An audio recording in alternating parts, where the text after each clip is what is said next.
ওই ওই একটা কথা শুনো, সকাল সকাল ভাত খাইয়া গেতাছি আমি কামে। কি সকাল সকাল ভাত খাইয়া গেতাছি আমি কামে, এরকমই উস পড়তাছে, 200 গে আর কিছুই দেখতাছি না আমি। এই জানুয়ারি মাস আর ফেব্রুয়ারি মাসে উস পড়বই, কিন্তু এত উস পড়াটা শুবে না। যদি এরকম করে উস পড়তে থাকে না, তেনা ড্রাইভার গো জিন্দিগি তেনা তেনা হয়ে যাবো গা। আচ্ছা যাই হোক, উস পড়াটা স্বাভাবিক, বাকি কথা বাদ দিয়ে এখন কামের কথা কই। সকাল সকাল গেতাছি আমি রাবিশ লুট দিবেন। ওহন সকাল কোয়া ভুলই হয়, কারণ ওহন টাইম হয়ে গেছে 10টা 10:30 বাজে। 10:30 বাজে অন্ধকার, রোদের কোনো আতা পাতাই নাই। এমনি পাহাড় জায়গা ঠান্ডা বেশি, এরকম করে যদি সারাদিন বইরা উস পরে স্নান করা তো বাদই দাও, মানে হাত পাও দিমু কেমনি? স্নান করা করি পরে হবো, আগে লেত্রা নাগাই নুই শরীরে। এখন কথা হইবেন সে গাড়ি লাগাই দিবেন সে লুডিং এ, অন দিয়ে নাকবো লুট বকেট দিয়ে যখন লুট দেয় তখন তো ভালোই নাগে। এক জায়গায় বই হ্যাঁ 2টা লিবার হিলান নাগে, যখন নিহি ভাই লুডার দিয়ে লুট দেন নাগে গো।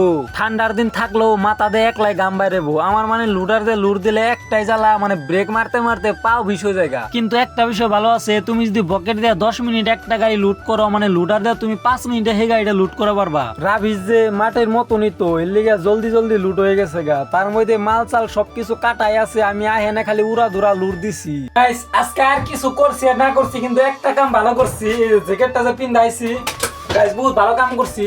মানে টাইম যে 12টা ভাই 12টা পার হয়ে গেছে গা, তখন তো বেলা ওঠার নাম নাই। টাইম তো 12টা 13 হয়ে গেছে গা, তখন তো বেলা ওঠার নাম নাই। 4 মধ্যে দেখবা খালি কুয়াশা ভরা সকাল, অনজানি রাইট পাওয়াই না, এরকম দেখা গেছে মানে কুয়াশা, খালি কুয়াশা কুয়াশা কুয়াশা।